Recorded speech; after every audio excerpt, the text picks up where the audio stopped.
I would like to take a moment before we get into today's main episode and to talk about my sponsor for the podcast.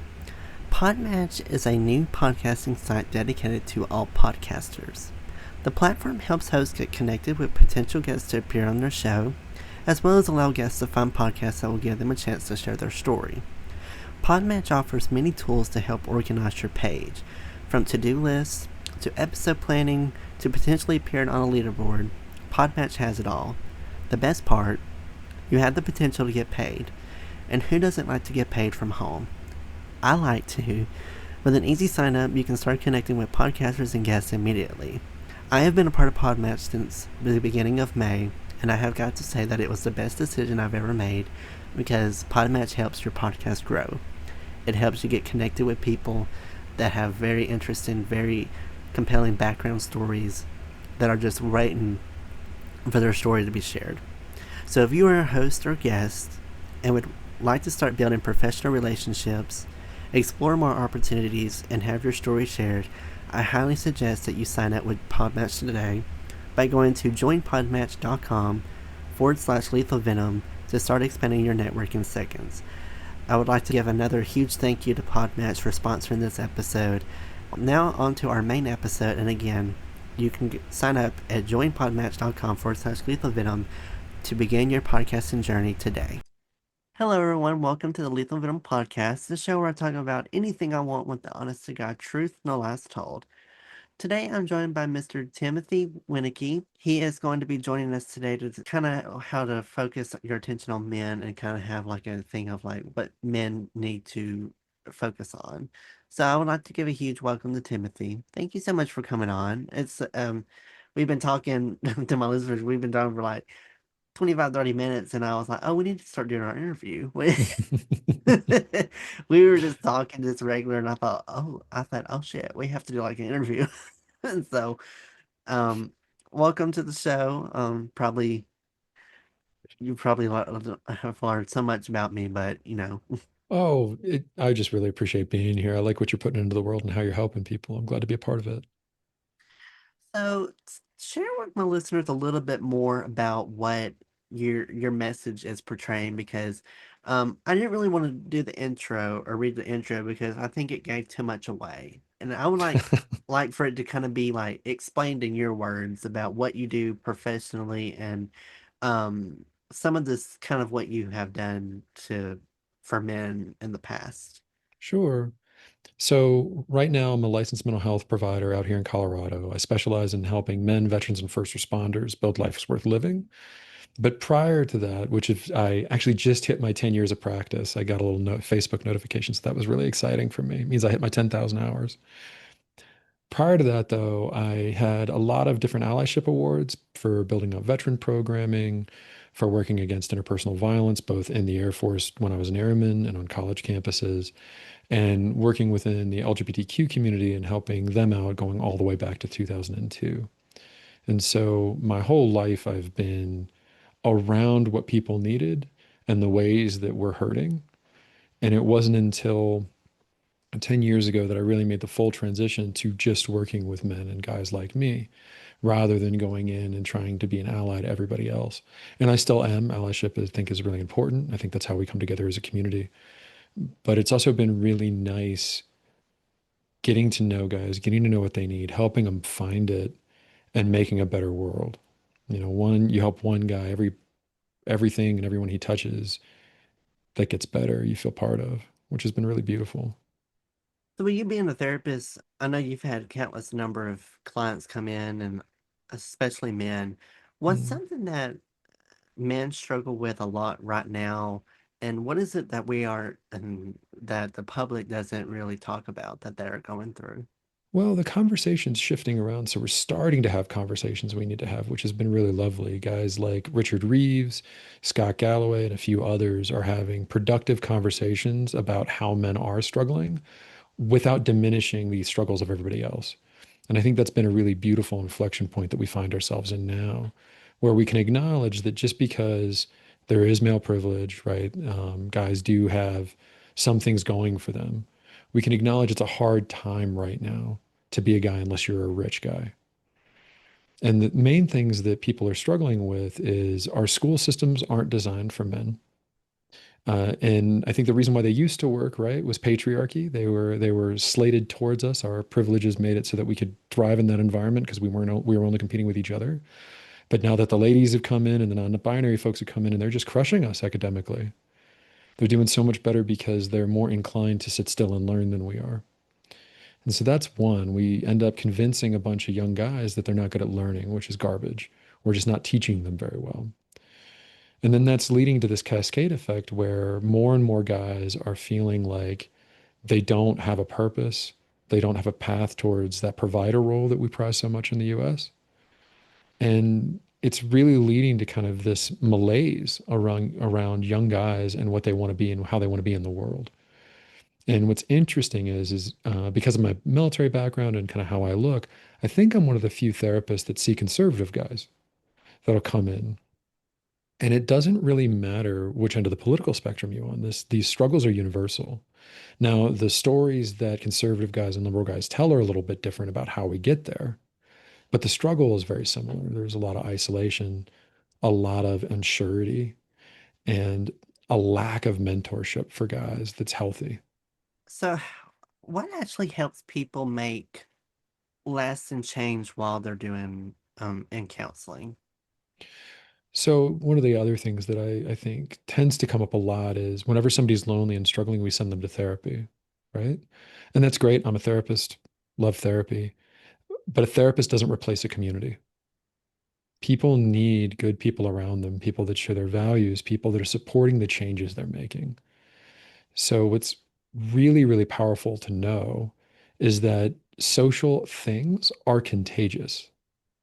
So if you're around people who are largely depressed, you are much more likely to become depressed. If you're around people that are largely anxious, you're much more likely to become anxious. If you're around people who are successful, you're much more likely to become successful. And so guys have a hard time getting out there and finding the right community. And I think a lot of times when they go into therapy, therapy is a deeply personal thing. And we really get into and all the different ways to do therapy are powerful, but they're all very individual based. Like we're going to explore you, what you want in the world, how you see the world, what's going on with you. And that's important. But I think a lot of times therapists don't do a good job of helping guys take what they've learned about themselves to find that community that's going to support who they want to be. And I think that's a big miss within my field. So, what's the most effective way that we can show up for men and boys today? So I think the biggest thing is listen to them when they say they're struggling. So we know that we are far more likely to contain men and boys within their behavior as opposed to tend to their needs based on their behavior. So if you're a child and you're in grade school and you're a boy and you commit the same offense as a little girl, you are twice as likely to be expelled. If you're in the court system as a guy, your prison sentences are twice as long as they are for women committing the same crimes. And so our instinct as a society is when a man steps out of line, when a boy steps out of line, we contain him, right? We really push on him. And I think that's important, right? Guys need guardrails, we need boundaries, Mhm. but we're not asking enough about what's happening that these behaviors are coming out. What need isn't being met for this guy? And that's really where a big miss is because I think for a lot of people, it's really hard. I look like who hurts people in America. I'm a big guy with a beard. If we look at the data, the people doing most of the violence look like me. And that means that when a guy that looks like me says, "Hey, I'm struggling," we don't want to hear it because we see him as the guys that are hurting people. And most of us aren't. The vast majority of violence is perpetrated by repeat offenders. Same thing with sexual assault. For a person to go to jail for sexual assault, it usually takes 10 survivors coming forward for them to get arrested and prosecuted. And so I think one of the hard things is we know most people in the country, 1 in 3 women and 1 in 4 guys have been some kind of assaulted within a sexual context. And that makes it hard for those people to see a guy that looks like me, see him need some help, see a guy that looks like you, see him need some help, and not flinch when they're struggling. And I think that's the hard part is we need to meet individuals where they're at and welcome them into communities as opposed to just contain them on guardrails. It's something that I've talked about majority of a lot of times during interviews or if I'm a guest, as well as just solo episodes, is that men tend to have this fear of opening up about what they're going through because we as males are perceived as the tough guys. We are perceived as we don't really are not supposed to really show emotion as well because we get judged for weakness and we get judged for something like women all the time will open up about anything that they're going through, whether it's, something severe like um, drug addiction, if they're going through a divorce, if they're going through a very abusive relationship, to anything of where like they delivered the wrong shoes. I mean, they'll Mhm. cry about anything. But if a man had came up to a woman and was starting to cry about say an abusive relationship, if some of them minor like I accidentally scratched my car with my key, they would be kind of perceived as weak for showing their emotion, and that I think it's gotten better with time a little bit. However, like when I was growing up, and I can only imagine like past decades and decades ago, that it was kind of like you would think differently of how men would act, and Mhm. they had to portray this image and identity that they didn't want to be shown as weak. They don't want to show sadness or anything because it'll destroy their image that they're supposed to portray. And 9 times out of 10, it's all false. That not every man that you see is actually like that behind closed doors. 100% there's more than likely a person that you go to school with that's a jock or Mhm. the head football team. You never know what's going to go on behind his in his mind and in behind closed doors. He could portray this really cocky image of like nothing bothers me, nothing portrays me, anything. And then the second he's alone or by himself, that's when he could really showcase his emotions. So Well, it's potentially, a lot of guys aren't raised to even understand what it is they're feeling. They just know it doesn't feel good. And they can't even really articulate whether it's sad, anxious, scared. For a lot of guys, it's they weren't even raised with the language to be able to tell you how they feel. And absolutely, and it's hard to learn it in school too. well, it's just hard to learn for anybody, really. It takes a lot of safety and self-reflection. I don't think you're going to be surprised, and I don't think your listeners are going to be surprised that most guys, to get into therapy, it's got to get pretty bad for them to want to come to therapy. And so a lot of guys come in sent by their spouses. My wife says she's going to leave me if I don't get some help. I guess I'm here. Right. And what's always interesting to me is there's this point where if you're struggling with a moderate to severe mental health struggle, that means that you've built a lot of your life around coping with that struggle, which includes your marriage, which includes your girlfriend, your boyfriend. And so what happens is as that gets addressed, as we move it from severe to moderate or moderate to mild, or even it goes away because you get better at managing it, your relationships fundamentally shift around. And what's always a little sad to me, and it doesn't happen every time, but I'd say about 1 in 4 times, a woman will send a man to therapy and say, I want him to be able to talk about his feelings. I want to know what's happening with him.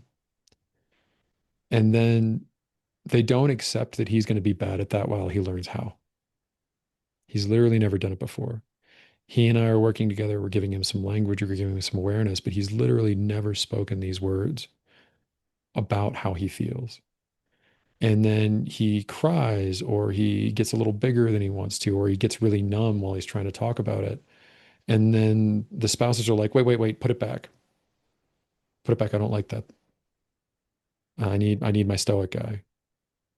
And it's always really sad to me. I think the other thing that we can do for men and boys is, and I would hope for anybody, I think this is just a human need. When you know somebody's struggling and they get help and they're working on a major life change, understand that they're going to be bad at it for a while. Be ready for some struggle and failure and feedback as people learn how to do the new thing in the new way. I had a guest on recently, probably about a month ago, that specialized in group therapy. He was a group therapist or couples therapist, and it was always a recurring thing. I think I asked him one of the questions. I said, "Now, during it, when you come in, when you have couples come in, is it more the woman's idea or the man's idea?" And he told me, if I remember, that it was a mixture of both sometimes. But one occurring thing did happen that he did mention that to you stuck out was they all come to save their relationship. That's Mhm. usually what each other's end goal is. So that was kind of the reoccurring thing of, yeah, they come to therapy to help their marriage or they come to help Mhm. their relationship. That was always the common theme and reasoning around why were coming in today. Um, and I 100% agree with you about the men. It takes a lot of men to come to therapy. It it's not, again, odd for women to come at all because some. Well, I think something that doesn't get talked about enough is that 4 out of 5 clinicians are women. And so at this point in my career, right, I do pretty well. I tend to be full, right? My practice tends to be full. And so I end up being a lot of guys' second and third therapist by the time they get to me. And we know by the data that if you can find a therapist that looks like you, that shares some identities with you, therapy tends to go better because there's just things you don't have to explain. And there's things that you're comfortable hearing from somebody who looks like you that you wouldn't be comfortable hearing from somebody else. And as counselors and clinicians, we're trained on how to bridge those gaps. But so often, all of the training is around how people in power dynamics talk to people without that power. So, like me talking to women or me talking to non binary or trans folks. And that's important too. But there isn't enough emphasis on how women work with men. And a lot of that is because of the assumption that most of the patients they're going to see, depending on their specialty, are likely to be women. And so they lose track of how to work with guys and they don't know how to broach some of these topics and they don't know how to hold their own pain, right? When men start to process their masculinity and talk about how it touches their life, power and control tend to come up because that's what a lot of guys misalign their masculinity with. A man is in control, right? A man is leading in all aspects of his life, which is nonsense. But if you're someone who's been hurt by a guy, and particularly if you're a woman who's been hurt by a guy, and he comes in to process that and he starts speaking in that language, it's really hard for the clinician to hold that. And I think sometimes we just don't do enough to hold clinicians accountable to do their own work and to get training on how to do so. In this day and age, with a lot of these young fathers coming up from like Gen Z and Mm. even now younger fathers, um, have you seen a shift in how fathers are working to show up better? And if you haven't, how can we support that? Well, it's endlessly better, right? My grandfather did not change a diaper. I don't know about yours. My dad did a few. And any guy in his 40s with kids that doesn't change a diaper ever, people are giving him a hard time now. The expectation is that if you're in a kid's life, you're a parent. And I think that's a really beautiful thing. I think that we really lost the power and the safety that comes from having positive masculine energy in a parenting situation when we got industrialized and then we had guys separated out of the home to be a provider. We lost dad, and dads are really important. What's funny to me is I'll work with guys. I never expected to see my father's generation in therapy. I never expected to see boomers when I opened my practice, and I do. I see a good amount of them. And all of them have a similar lament of they don't know their kids, they don't know how to be around kids, and they missed all of that.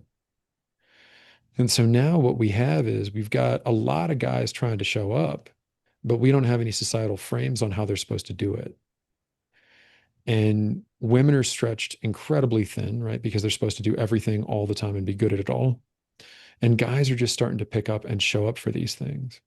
And so while we're in this inflection point where all of a sudden we're not just having dual incomes, but dual parents, it's tricky. And every couple's needs are a little different. The decisions and support that they make are going to be a little different. But it's been a really beautiful thing to see guys struggle with this and to see families struggle with it to get better. One of the common refrains I hear from fathers is, she's really upset at me because I'm not doing this, but I'm so much like I'm doing so much more than any man in my family has ever done.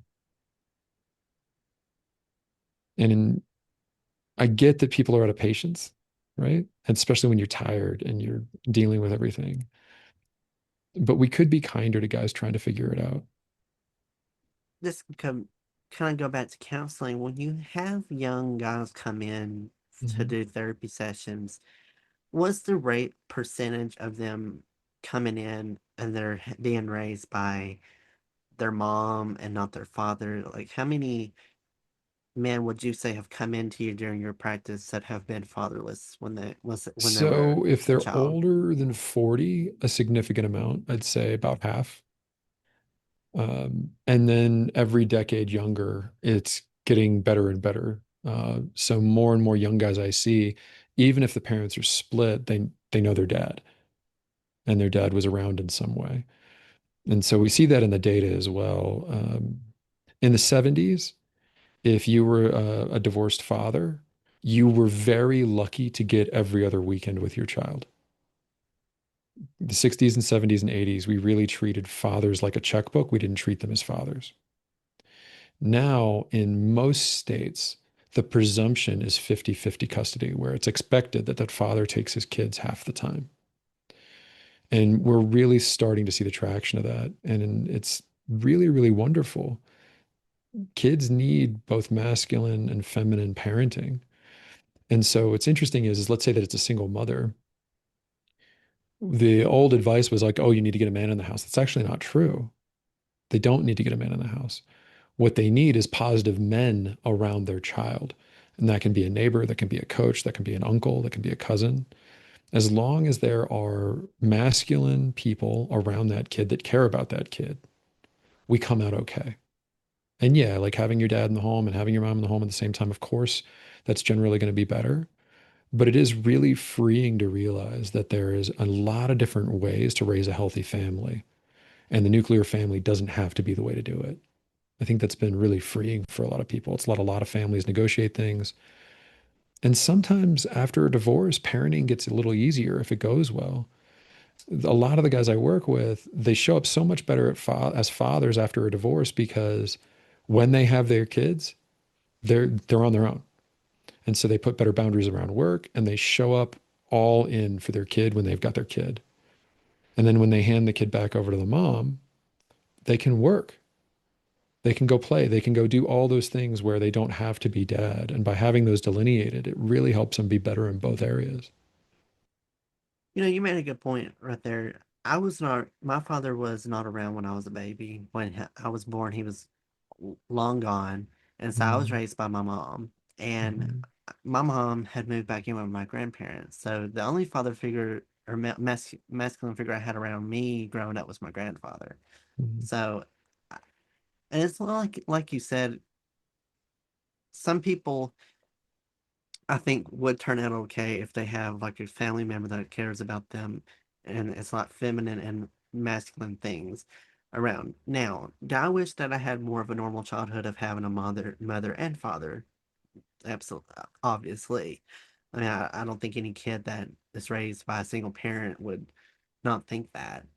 Mhm. But I always tell people I've ended up fine and that it works out in the end. I mean, even if you don't have, let's say, if you're raised by a single mom and you don't have any masculine in your family or in your childhood, that doesn't technically mean I don't think that you would grow up having like not a successful life and that means that you wouldn't make it out okay.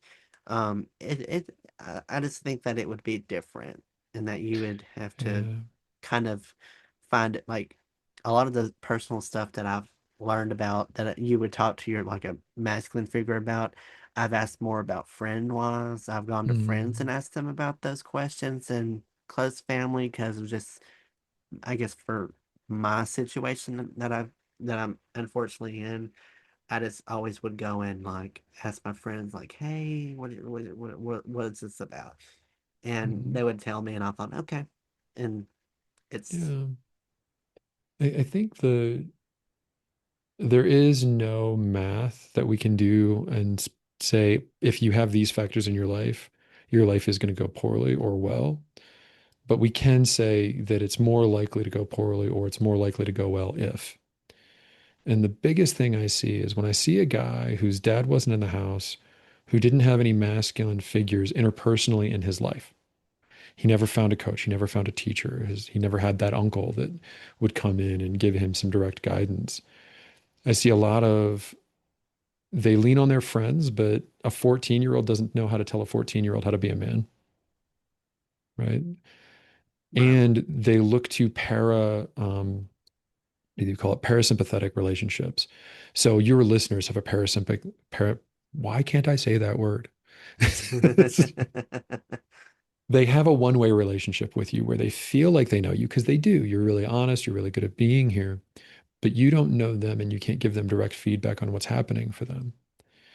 And so if guys and girls, like this is also important for little girls, they need men around to see what good men in their life can feel like so they can find other good men to bring into their life. And that's Yeah. not a matter of sexuality, right? We just need neighbors. It's harder. It's harder to come out on the other side of that without some kind of guidance and somebody showing interest and mentorship in you. Again, it doesn't mean that you can't come out on the other side of it well. It just means it's going to be harder to do. Yeah, 100%. I think, I think it'll be, it does get, it is harder, but it's not impossible at the same time. Mm-mm. And I've actually had heard about parasympathetic too. I've actually heard about that phrase as well. So that wasn't, You said it so smooth. Thank you so much. well, now certain words I can't say smoothly, so don't think that every word I can say is well, but I can say parasympathetic pretty, I'm a I guess college pretty well. professor. I use like $10 words all the time. I don't know why today I'm not landing them.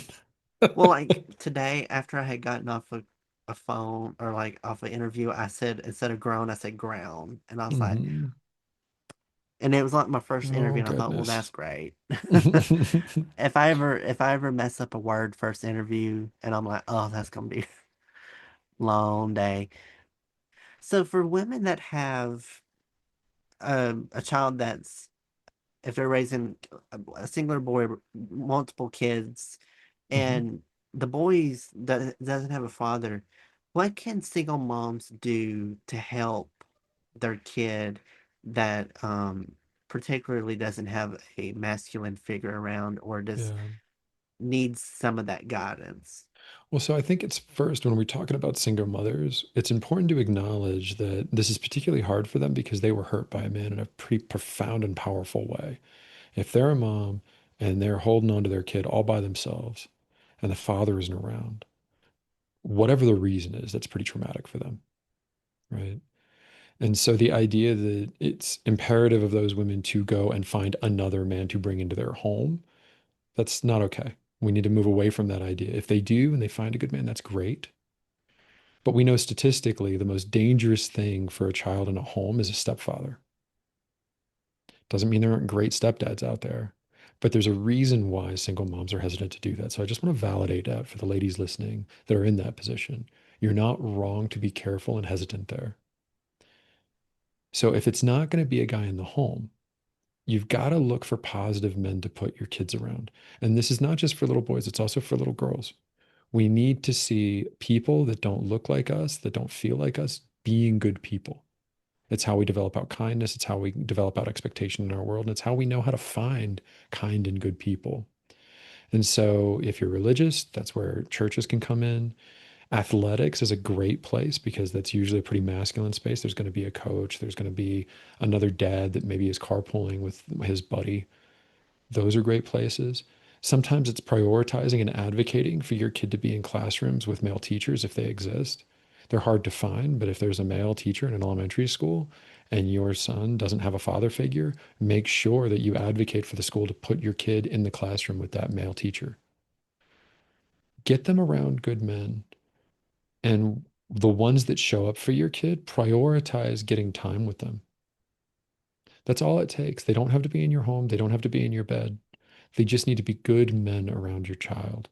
And it's going to exponentially reduce the risk that we tend to associate with fatherless children. So how can men actually show up for people who are hurting without fixing or avoiding? So I think a lot of times as guys, and I'm very guilty of this, I'm a therapist by trade, and when I try to act like a therapist with my loved ones, that's trash behavior. It only works in a very specialized environment, right? Um, the best tip I've ever had is when someone comes to you and they're in pain and they're talking to you about their pain. Most guys, and some women too, tend to fall into the fixer role where all of a sudden they're looking for a solution to the problem that they're being presented. I want to take this problem off of you because I care about you and I want you to feel better. The best thing you can do in that moment is when you feel that need to like give some advice or try to jump in and fix things, ask the person talking what it is they want. Hey, are you looking for help fixing this, or are you just looking for space to feel what you need to feel? Am I fixing or listening? And what's beautiful about that is most people, when they start talking to you, don't know. Like when I go to a friend and I'm having a hard time and I start talking, I don't know right away whether I'm looking for advice or I'm looking for space to just feel and process what I'm dealing with. And so by asking them then that, you're getting direction from them on how to help them. And more than half the time, they just need space to kind of get it out in front of them, to be heard, and to be validated a little bit that this isn't okay, that I'm not the person that this person thinks I am, etc. And the other thing that it does for the guy listening is it makes listening an act of service. By having it named that, hey, you want me to listen to you, and I'm going to listen to you. This is doing something. I am doing something in this moment for somebody. And as guys, we don't tend to think of it that way, right? We think of doing something being very action oriented, like I'm going to go and take out the trash, I'm going to go and punch the guy, I'm going to go do whatever. It gives you a little bit more permission to understand that I am doing something by being here with this person. And I think what's scary for a lot of guys in that moment is they don't have the emotional language to understand everything that the person in front of them is saying, right? Particularly if it's a woman, their experience is going to be very different from theirs. So the other tip is no matter who you're talking to, use reflective listening to make sure you're hearing what they need you to hear. And all reflective listening is saying something that they said right back to them. So if somebody comes at you and they just do this big dump and they tell you 5 things, reflect one of them back so they can hear it, so they know they're heard. And if it's not the thing they want to hear, they'll keep talking and they'll keep going. But it's okay that you don't know exactly what somebody's needing in that moment if you're in a listening role. All they really need is to know that you're listening and that you hear them. And the best way to tell them that is literally repeating back the same words they use. It's surprisingly powerful. What advice do you have for men that are struggling to open up now and that um, are wanting to have their stories shared and want to professionally get help? What advice do you have for them? Well, so if it's about how to find help, the first thing is there's different types of therapies, right? There's like 20 of them. And it's really hard if you're not in the field to know what it is and what it means to go to it. So I wouldn't worry about the type of therapy, right? Because that's a lot to take in. What I would do is I would go to wherever you're looking for your therapist, whether it's Google, whether it's Psychology Today, whether it's your insurance's list of therapists, right? And read through their profiles and see which ones resonate with you. Like as I read this, I hear a voice in my head of somebody that I'd feel comfortable with. And you might have to read through 10 to find one. That's okay. It doesn't matter, right? This is for you. It's a very intimate experience to be in therapy. Then, and this is the thing that people get really hung up on, I want you to call 3 different therapists. I want you to get a 15-minute phone call to kind of screen each other to make sure that both you and the therapist feel like it's a good fit. And all you're looking for in that moment is vibe. Do I feel like I can respect them? Do I feel like they respect me? Do I feel like that they can help me? Do I feel heard? And then go with the one that feels the best. And then give them 3 sessions. Like, unless something tragically bad happens where they're very, very inappropriate, give them 3 sessions to see if you all can build a relationship. And if by the end of the second you're not feeling that happen, be a little brave and tell them that either at the end of that session or before you go into the third session, hey, we talked about this on the phone. I'm not feeling this in here. Like, I'm not getting what I need in here. And they're professionals. It's their job to hear you and either accommodate what it is that you're looking to build with them within their framework, or to take that information in so they can hand you to a colleague who's going to do it better for you. Right? It's a service at the end of the day. It's an intimate service, but it's a service. Well, Tim, I appreciate you so much for coming on and sharing this. Yeah, I think it is an important matter for it because men struggle with this. There's probably a lot of men out there that will hear this and hopefully would feel inspired to um open up and finally get share what they're feeling and not feel shame because you shouldn't feel shame for what everyone if you're going through something, you don't need to feel shameful about it because you never know. They might could be going through the same thing you are. You won't know until you say something. Mhm. If anyone that listens to this wants to kind of maybe they hear it and would like to connect more with you and maybe get some learn some more advice, where can they find you? And feel free to promote what else you got going on. Oh, thank you so much. If you're looking for my work around masculinity, the podcast that I started is American Masculinity, and you can find that at americanmasculinity.com or anywhere you find your podcast. And we do our best to have nuanced conversations with experts in their field about their topic within the frame of masculinity. We're really pushing to get away from the polarized conversation of the right's a man must be these things and look like John Wayne, or the left's ideal that gender is not a binary and that masculinity doesn't matter. And we try to find the commonality and steps forward that we can really use to help guys be better guys. If you're looking for my clinical work, that's going to be empowered change, CE, like charlieecho.com.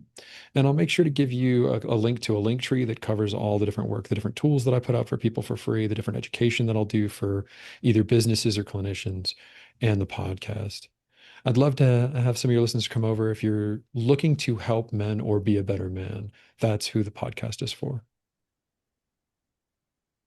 As I always do, I'll put all of his links down there below as well. I'll put his website, his social media. I'll put the podcast and the link tree link down there as well. Everything will be in the description box for you to have easy access to, so it's all in one spot. Um, for if you'd like to follow me on social media as well, you can follow me on Instagram and TikTok at Lethal Venom Podcast, Facebook, Twitter, and YouTube. It's Noah's Podcast. And as always, feel free to follow the podcast wherever you get listen to your podcast from. I'm available on all the major platforms: Spotify, Apple Podcasts, Amazon Music, iHeartRadio, YouTube, Pandora. It's everywhere. Feel free to just follow the podcast on there to get updates of when new episodes come out. A huge thank you to Timothy for coming on today, sharing me his story and sharing some good advice. And I hope you all enjoyed it and learned something from it. Feel free to, again, reach out to him for any help that you have and any other additional questions. Feel free to reach out to him. Y'all have a great rest of your day, week, and be safe out there. And I'll catch you all in the next episode of Lethal Venom.